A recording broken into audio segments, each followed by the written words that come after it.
مثل نوره كمشكاة فيها مصباح المصباح في زجاجة الزجاجة كأنها كوكب دري يوقد من شجرة مباركة زيتونة لا شرقية ولا غربية يكاد زيتها يضيء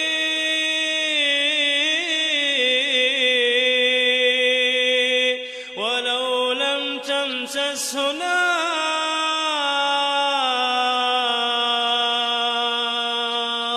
نور على نور نور على نور نور على نور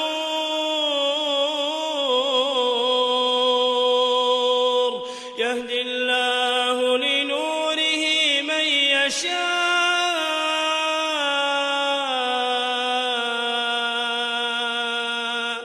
ويضرب الله الأمثال للناس والله بكل شيء عليم. সূরা আন-নূর। আমরা সূরা আল মুমিনুন যেটি এতদিন তাফসীর করলাম, এটা হলো কোরআনে কারিমের 23 নম্বর সূরা। সূরা আন-নূর হলো 24 নম্বর সূরা। আমরা প্রথম দফায় সর্বপ্রথম যেই সূরা দিয়ে এই মসজিদে তাফসীর শুরু করেছিলাম 2006 সালে। আমাদের এই তাফসীর শুরু হয়েছে কত সালে?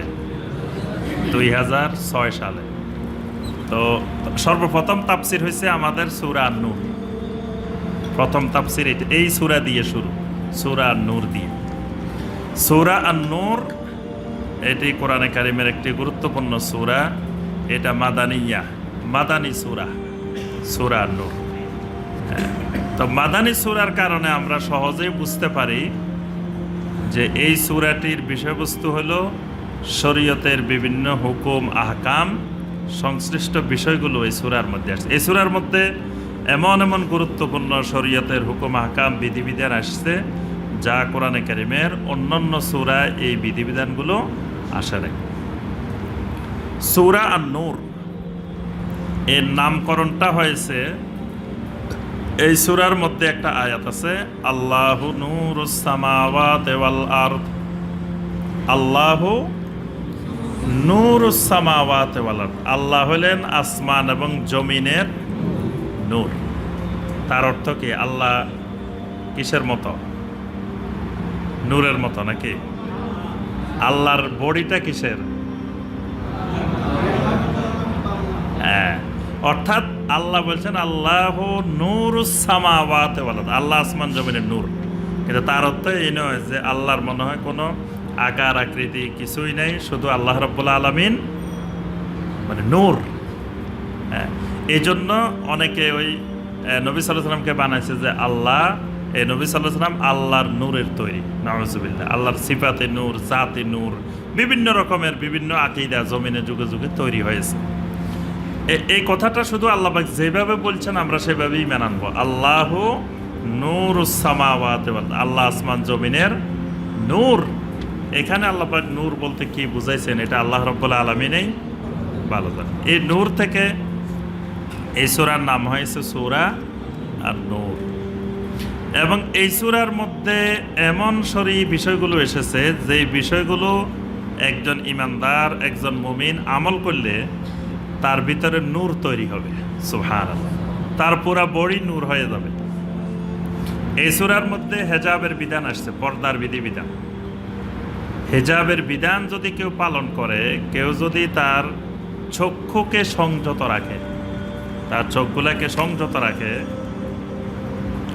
তাহলে আল্লাহ পাক তাকে এমন একটা নূর দেন যেই নূর দিয়ে সে ঈমানের মজা, ঈমানের স্বাদ পায়। সুবহানাল্লাহ। অর্থাৎ এই সূরার বিষয়গুলোর সাথে নূরের একটা গভীর সম্পর্ক আছে। এই জন্য আল্লাহ রাব্বুল আলামিন এই সূরাটির নাম রেখেছেন সূরা আন-নূর। এই সূরাটি মদিনায় নাজিল হয়েছে, পুরা সূরাটাই মদিনা, মাদানী সূরা। এখানে কয়েকটি গুরুত্বপূর্ণ বিষয়ের আলোচনা আছে। একটি হলো জয়নাব বিনতে জাহাশ রাদিয়াল্লাহু তাআলা আনহা, আমাদের আম্মাজান, তার একটি ঘটনা এখানে বর্ণিত হয়েছে। তারপরে মুনাফিকদের একটি বড় ধরনের ষড়যন্ত্র ছিল। একটা ছিল বনু মুস্তালিকের যুদ্ধে আনসার এবং মুহাজিরদের মধ্যে ঝগড়া লাগাই দেওয়া, মারামারি লাগাই দেওয়া। আরেকটা ছিল আম্মাজান আয়েশা রাদিয়াল্লাহু তাআলা আনহার বিরুদ্ধে ইফকের ঘটনা, অপবাদের ঘটনা। এই বিষয়গুলো আল্লাহ রাব্বুল আলামিন এই সূরা নূরের মধ্যে বর্ণনা করেছেন। প্রথম যে ঘটনাটি সেটি হলো জাহিলি যুগে পালক পুত্রের শরীরী নির্দেশনা ছিল না, পালক পুত্র পালক মেয়ে। ওই যুগে কেউ যদি একটা ছেলে বা একটা মেয়ে লালন পালন করত, তো ওই যিনি লালন পালন করতেন তিনি তার মা, তিনি তার বাবা হয়ে যেতেন। কিন্তু এটার দ্বারা মানব সমাজে অনেকগুলো রোগ ব্যাধি, সংক্রমণ তৈরি হয়। সংক্রমণ বলতে মানে দেখা গেছে একজন তার মা না, তার বাবা না, সে তার মা বাবা হয়ে গেছে। আরেকজন যিনি তার অরিজিনাল মা বাবা, তারা মা বাবা থেকে বঞ্চিত হয়ে গেছে। এর দ্বারা দেখা গেছে অনেক ধরনের সমস্যা, জটিলতা তৈরি হতো। আর সবচেয়ে বড় কথা হলো মানব রক্তের বিশুদ্ধতা, এটা নষ্ট হইতো। এই জন্য আল্লাহ রাব্বুল আলামিন এইটাকে বন্ধ করার জন্য স্থায়ীভাবে কিয়ামত পর্যন্ত পালক পুত্রের বিধান, পালক মেয়ের বিধান, পালক মা বাবার বিধান আল্লাহ পাক দিয়ে দিয়েছেন। এই জন্য আল্লাহ রসুল সাল্লাল্লাহু আলাইহি ইসলামের একটা পালক পুত্র ছিল না? নাম কি বলেন দেখি? যায়েদ ইবনে হারেসা রাদিয়াল্লাহু তাআলা। যায়েদ বিন হারেসা রাদিয়াল্লাহু তাআলা আনহু, তিনি একেবারে ছোটবেলায় তিনি বেড়াইতে আসছিলেন মক্কা মুকাররমা। বেড়াইতে এসে তিনি হারাই গেছেন। হারিয়ে যাওয়ার পরে তাকে ওকাজ মেলায় নিয়ে বিক্রি করে দিছে। সেখান থেকে খাদিজা রাদিয়াল্লাহু তাআলা আনহা এই যায়েদকে কিনে নিয়ে আসছে। আর নবী সাল্লাল্লাহু আলাইহি সাল্লামের সাথে বিয়ে হওয়ার পরে আম্মাজান খাদিজা রাদিয়াল্লাহু তাআলা আনহা যায়েদকে দিয়ে দিয়েছেন নবী সাল্লাল্লাহু আলাইহি সাল্লামের খেদমত করার জন্য। তো নবী সাল্লাল্লাহু আলাইহি সাল্লামের খেদমত করতো যায়েদ বিন হারেসা। তো খেদমত করতে করতে এক সময় যায়েদ বিন হারেসার মা বাবা, অরিজিনাল মা বাবারা খবর পাই গেছে যে আমাদের ছেলে মক্কা মুকাররমায় অমুক জায়গায় আছে। এখন তারা আসছে, যায়েদের মামা আসছে যায়েদ বিন হারেসা রাদিয়াল্লাহু তাআলা আনহুকে নিয়ে যাওয়ার জন্য। তো এসে বলল যে এই ছেলেটা আমাদের ছেলে, এইভাবে মক্কায় বেড়াতে আসছিল, হারাই গেছে, ছেলেটা আমাদেরকে দিয়ে দেন। তা আল্লাহ রসুল সাল্লাল্লাহু আলাইহি ওয়াসাল্লামের কাছে অনুমতি চাওয়া হইল। আল্লাহ রসুল বলল, না, কোনো অসুবিধা নেই, আমি দিয়ে দিলাম, তোমাদের ছেলে তোমরা নিয়ে যাও। কিন্তু অল্প কিছু সময় যায়েদ বিন হারেসা রাদিয়াল্লাহু তাআলা আনহু নবী সাল্লাল্লাহু আলাইহি ওয়াসাল্লামের খেদমত করছেন। তখন যায়েদ বিন হারেসা রাদিয়াল্লাহু তাআলা আনহু বলে উঠলেন যে আল্লাহর কসম, আমি এই মানুষটাকে ছেড়ে আমি যেতে পারবো না। আমার মা আসুক, বাবা আসুক, যেই আসুক, আমি আমার মা বাবা ছাড়বো, তবুও এই লোকটাকে ছেড়ে আমি যেতে পারবো না। যায়েদ বিন হারেসা রাদিয়াল্লাহু তাআলা আনহু যান নাই, মামার সাথেও যান নাই, তিনি আল্লাহ রসুল সাল্লাল্লাহু আলাইহি ওয়াসাল্লামের কাছে থেকে গেছেন। তখন কিন্তু নবী সাল্লাল্লাহু আলাইহি ওয়াসাল্লাম নবী হন নাই, নবুয়ত পান নাই। দেখেন, সেই সময়ে লোক যায়েদ বিন হারেসা চিনে গেছে। আল্লাহ পাক তার ভিতরে সেই সময়ে এই হেদায়েতের আলোটা আল্লাহ পাক তখনই দিয়ে দিয়েছেন। তিনি আল্লাহ রসুল সাল্লাল্লাহু আলাইহি ওয়াসাল্লামের কাছে থেকে গেলেন। আল্লাহ রসুল সাল্লাল্লাহু আলাইহি ওয়াসাল্লাম এত খুশি হইলেন যে ছেলেটা, দুনিয়ার প্রত্যেক শিশু চায় তার মা বাবার কাছে যাবে, কিন্তু ছেলেটা মা বাবাকে পাওয়ার পরেও যায় নাই। নবী সাল্লাল্লাহু আলাইহি ওয়াসাল্লাম মক্কার বাইতুল্লাহর সামনে নিয়ে ঘোষণা দিলেন যে শোনো, যায়েদকে আমি এখন আমার খাদেম না, আমার ছেলে হিসাবে আমি গ্রহণ করে নিলাম। এই ঘোষণা দেওয়ার পরে লোকজন তার নাম দিল যায়েদ বিন মুহাম্মদ। মুহাম্মদের ছেলে জায়েদ। আচ্ছা, এখন জায়েদের বাপ হইল হারেসা, কিন্তু চলতেছে আল্লাহ রসুল সাল্লাল্লাহু আলাইহি সাল্লামের নামে। আল্লাহ পাক আয়াত নাজিল করে দিলেন, মা কানা মুহাম্মাদুন আবা আহাদিম মির রিজালিকুম, মুহাম্মদ সাল্লাল্লাহু আলাইহি সাল্লাম তোমাদের কারো বাবা নন, তোমাদের কারোই। তবে এখানে মা কানা মুহাম্মাদুন আবা আহাদিম মির রিজালিকুম, তোমাদের কোনো পুরুষ মানুষের বাবা নন।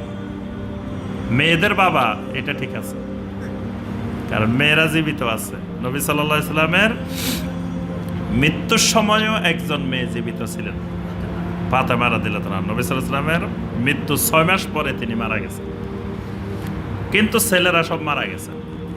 এখন জায়েদকে মানুষ ছেলে বলতেছে, এই জন্য আল্লাহ বলছেন কোন পুরুষ মানুষের বাবা আমার নবী নন। এই আয়াতের মাধ্যমে আল্লাহ পাক ঘোষণা দিলেন যে জায়েদকে মুহাম্মদ সাল্লাল্লাহু আলাইহি সাল্লামের ছেলে বলা যাবে না, জায়েদের বাপ যিনি ওনার সাথে লাগাইতে হবে। তারপরে লাগানো হলো জায়েদ বিন হারেসা রাদিয়াল্লাহু তাআলা। আচ্ছা, এরপরে আল্লাহ রাসূল সাল্লাল্লাহু আলাইহি সাল্লাম জায়েদকে বিয়ে করাইবেন। বিয়ে করানোর জন্য নবী সাল্লাল্লাহু আলাইহি সাল্লাম নিজেই ঠিক করলেন জায়নাব বিনতে জাহাশ রাদিয়াল্লাহু তাআলা। উনি হলেন নবী সাল্লাল্লাহু আলাইহি সাল্লামের ফুফাতো বোন। নবী সাল্লাল্লাহু আলাইহি সাল্লামের ফুফু ছিল উমাইমা বিনতে আব্দুল মুত্তালিব, নিজ ফুফু একেবারে। সে উমাইমা বিনতে আব্দুল মুত্তালিবের মেয়ে হলো এই জায়নাব বিনতে জাহাশ রাদিয়াল্লাহু তাআলা। তিনি প্রস্তাব দিলেন যে জায়েদ বিন হারেসাকে তিনি বিয়ে করাইবেন এই জায়নাব বিনতে জাহাশ রাদিয়াল্লাহু তাআলা। তার ভাই ছিলেন আব্দুল্লাহ ইবনে জাহাশ রাদিয়াল্লাহু তাআলা। তিনি রাজি নেই, তিনি বলছেন না, আমার বোন এরকম ছেলের কাছে বিয়ে দিব না, কারণ তো এখানেই থাকেন, কিন্তু তার বাড়ি কোথায়, ঘর কোথায়, তার মা বাবা কোথায়, এখানে আসছেন এ তো গোলামের মতো, মানে একটা মানসিকভাবে অনেক চিন্তা ভাবনা করে ভাই বললেন যে না, আমরা রাজি নেই। আচ্ছা, এরপরে ভাইকে বলা হলো যে এই প্রস্তাবটা আল্লাহ রসুল সাল্লাল্লাহু আলাইহি সাল্লামের পক্ষ থেকে আসছে। তখন এই আব্দুল্লাহ বিন জাহাশ, জায়নাব বিনতে জাহাশ, উমাইমা বিনতে আব্দুল মুত্তালিব, অর্থাৎ মা ছেলে মেয়ে, তখন সবাই মিলে বসে সিদ্ধান্ত নিলেন আমাদের যতই অপছন্দ হোক, যত কিছুই হোক, যেখানে আল্লাহ রসুল সাল্লাল্লাহু আলাইহি সাল্লাম বলছেন সেটা মেনে নেওয়াটাই আমাদের জন্য ঈমানের দাবি। তিনজনে মেনে নিলেন, ঠিক আছে বিয়ে হবে। আলহামদুলিল্লাহ বিয়ে হয়ে গেছে। আল্লাহ রসুল সাল্লাল্লাহু আলাইহি সাল্লাম অনেক খুশি হয়েছেন জায়েদের বিয়েতে। নবী সাল্লাল্লাহু আলাইহি সাল্লাম অনেক হাদিয়া দিয়েছেন জায়েদের বিয়েতে। সব বিয়ে শাদী হয়েছে ঠিক মতো, সুন্দর মতো। এখন দাম্পত্য জীবনে গিয়ে সমস্যা দেখা দিচ্ছে। এই জন্য ইসলামে কুফুর বিধান আসছে পরবর্তীতে। কুফু মানে হলো সমতা, 4টি জিনিসের সমতা। সমতা না হইলে দাম্পত্য জীবন শান্তিপূর্ণ সুখী হয় না। মানে যতই দিনদার হোক, তাদের ভিতরেও কিছুটা সমতা থাকতে হবে, বিভিন্ন ক্ষেত্রে সমতা থাকতে হবে। এখন জায়নাব বিনতে জাহাশ রাদিয়াল্লাহু তাআলা আনহার মনের ভিতরে যে উনি কুরাইশ বংশের মেয়ে, উচ্চ বংশের মেয়ে, ওনার ভিতরে এই জিনিসটা তো কাজ করতেছে। আর তিনি মনে করতেছেন জায়েদ বিন হারেসা তো আরেক দেশ থেকে আসছে, নবী সাল্লাল্লাহু আলাইহি সাল্লামের গোলাম, খাদিজার গোলাম ছিলেন, এরকম তো মনে স্বাভাবিকভাবে আসে। যত দিনদারই হোক, যত আল্লাহওয়ালা হোক, যতই কিছু হোক, এটা মানবীয় বিষয়। এভাবে তাদের মধ্যে দাম্পত্য জীবনে দেখা দিচ্ছে টানা পড়ে, শান্তি নেই। একসময় অবস্থা এমন হয়েছে আর থাকারে সম্ভব না।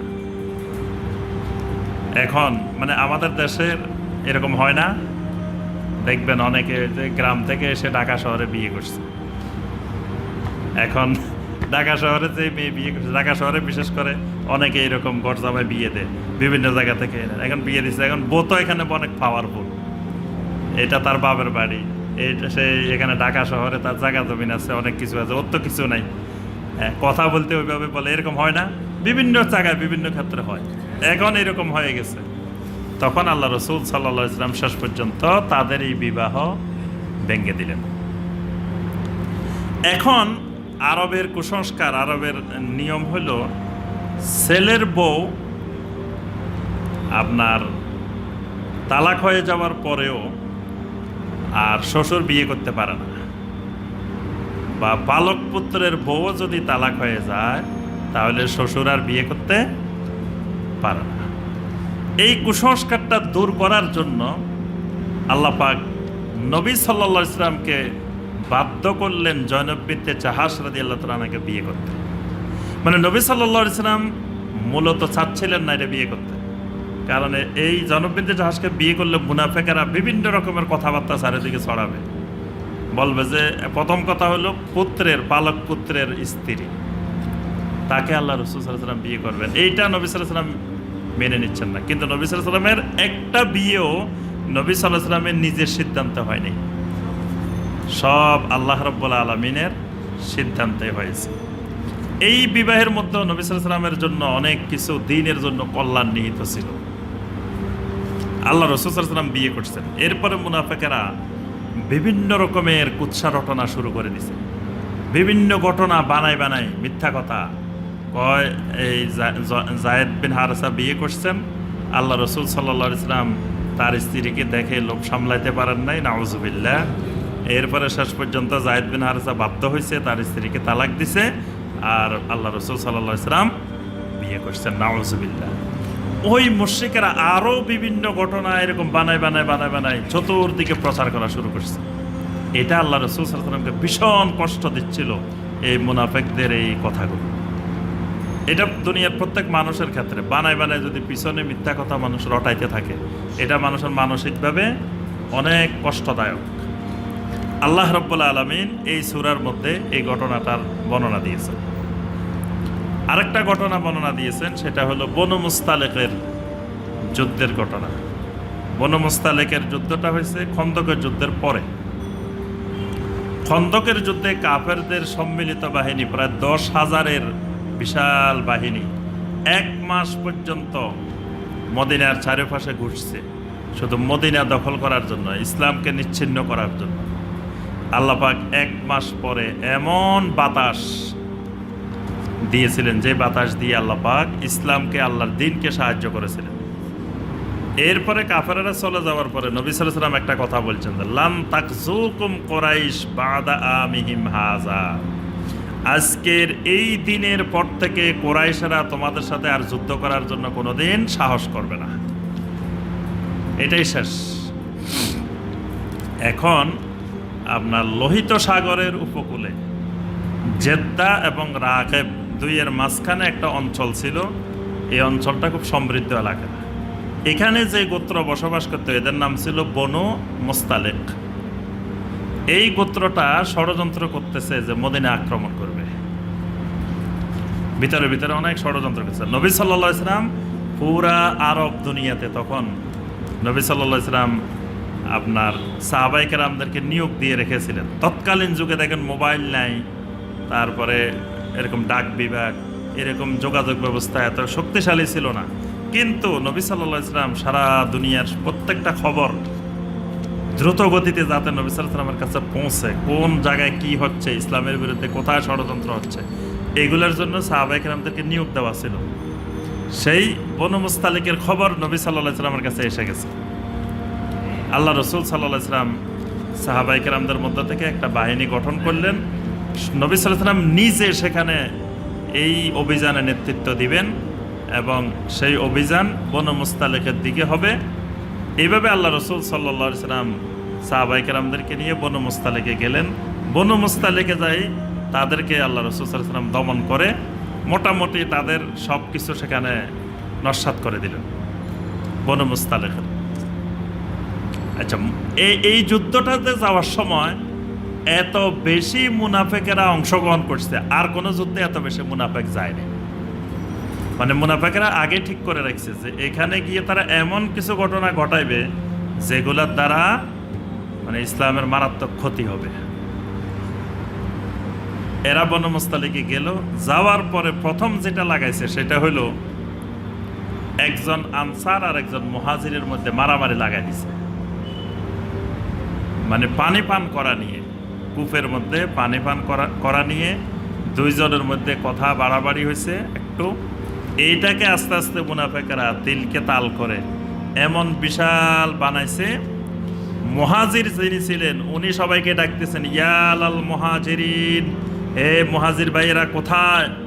আনসারেরা আমাদেরকে এইভাবে গালিগালাজ করবে, বকাবকি করবে, ধমক দিবে, আর আমরা শুনে যাব, চলে আসো সবাই। মানে আনসারদের বিরুদ্ধে মারামারি করতে হবে। আবার আনসারের যিনি ছিলেন উনি ডাক দিলেন, ইয়া লাল আনসার, আমার আনসার ভাইয়েরা কোথায়?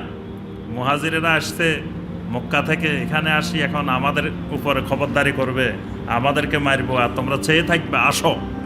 মানে লেগে যাচ্ছে নিজেরা গৃহযুদ্ধ, আনসার আর মুহাজির। মুনাফিকরা দুই দিকে দুই গ্রুপ যায়, মানে এমনভাবে চেষ্টা করতেছে যে আনসার আর মুহাজিরের মধ্যে একটা দ্বন্দ্ব, একটা মারামারি লাগিয়ে দিবে।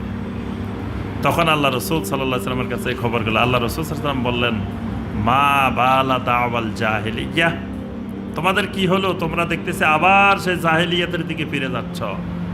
মানে এই তাআসসুব, দলবাজি, ফেরকাবাজি, এটা জাহিলিয়াত। মানে মুসলিমদেরকে খণ্ড খণ্ড বিভক্ত করা, এটাকে আল্লাহ রসুল সাল্লাল্লাহু আলাইহি সাল্লাম বলেন এটা জাহিলিয়াত। মুসলিমদেরকে এইভাবে খণ্ড খণ্ড বিভক্ত করা যাবে না। আচ্ছা, আল্লাহ রসুল সাল্লাল্লাহু আলাইহি সাল্লাম এই অবস্থাটা দূর করে আনসার মুহাজিরদের মধ্যে আবার ভ্রাতৃত্ব স্থাপন করে দিলেন। আচ্ছা, এদের মধ্যে এই জিনিসটা দূর করার জন্য নবী সাল্লাল্লাহু আলাইহি সাল্লাম বনু মুস্তালিক থেকে রওনা দিলেন। নবী সাল্লাল্লাহু আলাইহি সাল্লামের নিয়ম ছিল, আল্লাহ রসুল রওনা দিয়ে রাত্রির প্রথম ভাগে কোনো এক জায়গায় গিয়ে বিরতি দিতেন, সেখানে রাত্রে থাকতেন, পরের দিন সকালবেলায় ভোরে আবার ফজরের পরে আবার রওনা দিতেন। কিন্তু এই দিন এমন লম্বা সফর দিলেন নবী সাল্লাল্লাহু আলাইহি সাল্লাম, কোনো বিরতি নেই, চলতেই আছে। এই জন্য করছেন যাতে বেশি ক্লান্ত হয়ে গেলে যে জায়গায় বিরতি দিবেন ওই জায়গায় গিয়ে সবাই ঘুমায় পড়ে। মানে ওই আগের যে ষড়যন্ত্র, এটা যেন আর পাকানোর সুযোগ না থাকে। সবাই তো ক্লান্ত হয়ে শুয়ে থাকবার, ষড়যন্ত্র করবো কখন? এই জন্য আল্লাহ রসুল সাল্লাল্লাহু আলাইহি সাল্লাম এক লম্বা সফর বিরতিহীনভাবে দিলেন। দেওয়ার পরে মদিনার কাছাকাছি গিয়ে একটা জায়গায় আল্লাহ রসুল সাল্লাল্লাহু আলাইহি সাল্লাম বিরতি দিলেন। আচ্ছা, দিয়ে এখানে সবাই ঘুমাই গেল, সবাই তো ক্লান্ত একেবারে শুয়ে গেছে। শুয়ে যাওয়ার পরে সকালবেলায় উঠে আবার রওনা দিবেন। এখন আম্মাজান আয়েশা রাদিয়াল্লাহু তাআলা আনহা এই বনু মুস্তালিকের যুদ্ধে নবী সাল্লাল্লাহু আলাইহি সাল্লামের সফর সঙ্গী ছিলেন। নবী সাল্লাল্লাহু আলাইহি সাল্লাম প্রত্যেক যুদ্ধের আগে লটারি দিতেন। লটারি দিয়ে যে স্ত্রীর নাম উঠত তাকে ওই যুদ্ধে সাথে করে নিয়ে যেত। তো এই যুদ্ধে আম্মাজান আয়েশা রাদিয়াল্লাহু তাআলা আনহার নাম উঠছে। এখন আয়েশা রাদিয়াল্লাহু তাআলা আনহা সকালবেলায় উঠে তিনি একটু প্রাকৃতিক প্রয়োজনে বাইরে গেছেন, গিয়ে তার যে হাওদা মানে তিনি উটের পিঠে যে হাওদার মধ্যে বসতেন, তা আমাদের আয়েশা নিজেই বলছেন যে আমরা ওই যুগে এত অল্প খাওয়া দাওয়া করতাম, আমরা ছিলাম একেবারে হালকা। মানে আমি হাওদার মধ্যে আছি কি নাই এটা বোঝার কোনো উপায় ছিল না। মানে এত হালকা ছিলেন আয়েশা রাদিয়াল্লাহু তাআলা, যে হাওদার মধ্যে বসলেও বোঝা যেত না, না বসলেও বোঝা যেত। এখন নিয়ম ছিল যে তারা হাওদার মধ্যে গিয়ে বসতেন, তারপরে আমরা 4 জন সাহাবী ধরে হাওদাটা মোটের পিঠে বসায় দিতেন, তারপরে চলা শুরু হইত। এখন আয়েশা রাদিয়াল্লাহু তাআলা আনহার হাওদাটা তারা সুন্দর মতো নিয়ে বসায় দিয়েছেন, মনে করছে আম্মাজান এটার ভিতরে আছে, আসলে এটার ভিতরে নাই। এখন উট চলে গেছে, হাওদা চলে গেছে, আম্মাজান আসছেন, কিন্তু এসে ওনার দেখে গলার মধ্যে হাতটা নাই, হাতটা কোথায় পড়ে গেছে। আবার রওনা দিচ্ছেন পিছনের দিকে হার খোঁজার জন্য। খুঁজতে খুঁজতে এই যে অনেক লম্বা একটা সময় তার চলে গেছে। তারপরে আবার ওই জায়গায় আসছেন, এসে দেখেন যে কেউ নাই, সবাই চলে গেছে। এখন কেউ আর ওই হাওদা খুলে দেখে নাই যে আম্মাজান আছে কি নেই, চলে গেছে। তা আয়েশা রাদিয়াল্লাহু তাআলা আনহা বুঝতে পারছেন যে চলে গেলে অসুবিধা নাই, আমি এই জায়গায় বসে থাকবো, যখন তারা সামনে গিয়ে দেখবে আমি নাই আবার আসবে। তিনি ওই জায়গায় শুয়ে রয়েছেন। একজন সাহাবী ছিলেন সফওয়ান ইবনে মুআত্তাল সালামি রাদিয়াল্লাহু তাআলা। এই সাহাবী হলো ঘুম ছিল খুব ভারী, মানে সকালবেলা ঘুমায় থাকতো। কিছু মানুষের অভ্যাস আছে না, সকালে না ঘুমাইলে পারে না, তো তিনি সকালে ঘুমাইতেন। সবাই চলে গেছে, উনিও ঘুমাই রয়েছেন। আচ্ছা, উনি ঘুম থেকে উঠছেন, উঠে সামনে এসে দেখে যে আম্মাজান শুয়ে আছে। আয়শা রাদিয়াল্লাহু তাআলা বলছেন যে পর্দার আয়াত নাজিলের আগে সফওয়ান আমাকে দেখছিল, মানে আমাকে চিনে, আমাকে আগে দেখছে, পর্দার আগেই দেখছে। তখন দেখার সাথে সাথে সফওয়ান ইবনে মুআত্তাল জোরে বলে উঠলেন, ইন্না লিল্লাহি ওয়া ইন্না ইলাইহি রাজিউন। এই আওয়াজটা শোনার সাথে সাথে আম্মাজান বলতেছেন, ফাখামারতু ওয়াজহি বিজালবাবি, আমি আমার চাদর দিয়ে আমার মুখমণ্ডল ঢেকে ফেললাম। এটা হলো মুখমণ্ডল ঢাকার বড় দলিল, মানে মহিলাদের মুখ ঢাকা লাগবে কিনা।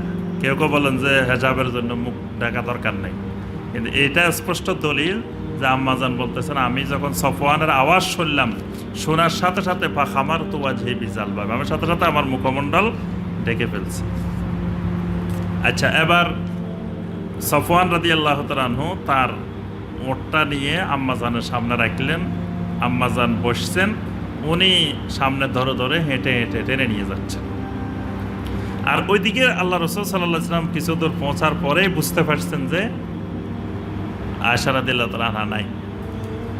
এরপরে ওখানে তারা বিরতি দিয়ে দাঁড়ায় রয়েছেন, অপেক্ষা করতেছেন। এর মধ্যে তারা পৌঁছে গেছেন, আয়েশা রাদিয়াল্লাহু তাআলা আনহা সেখানে গিয়ে পৌঁছে গেছে। এই তো মুনাফিকরা জিনিসটা দেখছে, এটাকে তারা বিরাট একটা সুযোগ মনে করলো। যে তারা বলল, দেখো যে আয়েশা রাদিয়াল্লাহু তাআলা আনহা নাউজুবিল্লাহ এই কাজ করছে, এরকম জানা করছে, ব্যভিচার করছে, অশ্লীলতা করছে, অনেক অপবাদ। এবং আজকের জামানার শিয়া যারা পৃথিবীতে, শিয়ারা এখনো তারা বলে যে আম্মাজানকে কবরের থেকে তুলে তারা জেনার শাস্তি কার্যকর করবে, নাউজুবিল্লাহ। এই জন্য শিয়ারা আপনার বাকি কবরস্থানে ঢুকতে চায়। দেখবেন যে বাকি কবরস্থানে বিশাল পুলিশ মোতায়েন করা থাকে সব সময়, এবং হজের সময় খুব কড়াকড়ি এখানে আপনার নিরাপত্তা বাড়ানো হয়। এবং ফাতেমা রাদিয়াল্লাহু তাআলা আনহার কবর যেখান দিয়ে, বিশেষ করে এখান দিয়ে, আর আয়েশা রাদিয়াল্লাহু তাআলা আনহার কবরের দিকে, কারণ শিয়াদের কতগুলো তাদের এখনো ওই টার্গেট আছে, এখনো এটা থেকে তারা ফিরে আসে নাই। তারা বলে যে আম্মাজান আয়েশা, সেটা এখন মুনাফিকদের ষড়যন্ত্র এখনো মুসলিমদের ভিতরে আছে। তারা বলে যে কবরের থেকে তুলে জেনার শাস্তি কার্যকর করবে, নাউজুবিল্লাহ। এরপরে শুরু হয়ে গেল মুনাফিকদের আবার চতুর্দিকে অপপ্রচার আম্মাজানের বিরুদ্ধে। এইভাবে দীর্ঘ সময় চলছে। পরে আয়েশা রাদিয়াল্লাহু তাআলা আনহা প্রায় 1 মাস এমনি অসুস্থ ছিলেন। মদিনা পৌঁছার পরে তিনি অসুস্থ ছিলেন, বাহিরে এত কিছু চলতেছে তিনি জানতেন না। পরবর্তীতে 1 মাস পরে যখন তিনি সুস্থ হলেন, একদিন তিনি তাদের ঘরের একজন খাদেমা, তার কাছ থেকে তিনি ঘটনাটা শুনছেন সর্বপ্রথম, যে মুনাফিকেরা যে তার বিরুদ্ধে সব বলতেছে। এরপরে আল্লাহ রাসূল সাল্লাল্লাহু আলাইহি ওয়াসাল্লাম আলী রাদিয়াল্লাহু তাআলার সাথে পরামর্শ করছেন, তারপরে ওমর রাদিয়াল্লাহু তাআলার সাথে পরামর্শ করছেন, অনেক সাহাবীর সাথে এই বিষয়ে পরামর্শ করছেন। এই বিষয়টা নবী সাল্লাল্লাহু আলাইহি ওয়াসাল্লামের জন্য অনেক বেশি কষ্টদায়ক ছিল। সর্বশেষ আয়েশা রাদিয়াল্লাহু তাআলা আনহাকে বাপের বাড়িতে পাঠিয়ে দিয়েছেন। তারপরে আল্লাহ রাব্বুল আলামিন এই সূরা নূরের আয়াত নাজিল করে আম্মাজান আয়েশা রাদিয়াল্লাহু তাআলা আনহার চারিত্রিক সনদ, ক্যারেক্টার সার্টিফিকেট কোরআনে কারিমে আল্লাহ রাব্বুল আলামিন আরশে আজিম থেকে দিয়ে দিয়েছেন। সুবহানাল্লাহ। তিনি যে মানে চরিত্রবান, তিনি যে কোনো প্রকার অপকর্মের সাথে জড়িত হন নাই, এই চরিত্রের সনদ আল্লাহ পাক দিয়েছেন স্বয়ং। এর মাধ্যমে আল্লাহ পাক মুনাফিকদের এই ষড়যন্ত্র দূর করলেন। এই ঘটনাটা এই সূরা নূরের মধ্যে আছে। এর সাথে সাথে আল্লাহ পাক সূরা নূরে হেজাবের বিধান, পর্দার বিধিবিধান, এগুলো আল্লাহ পাক বর্ণনা করেছেন। মোটামুটি সূরা নূরের বিষয়বস্তু হলো এই বিষয়গুলোই। ইনশাআল্লাহ আমরা পরবর্তী তাফসীর থেকে সূরা নূরের ধারাবাহিক তাফসীর করব ইনশাআল্লাহ। আল্লাহ রাব্বুল আলামিন আমাদের সবাইকে শিরক মুক্ত তাওহীদি ঈমান নসিব করুন। আল্লাহ রাব্বুল আলামিন আমাদের সবাইকে কোরআনে কারিমকে জানার, বুঝার, আমল করার তৌফিক দান করুন।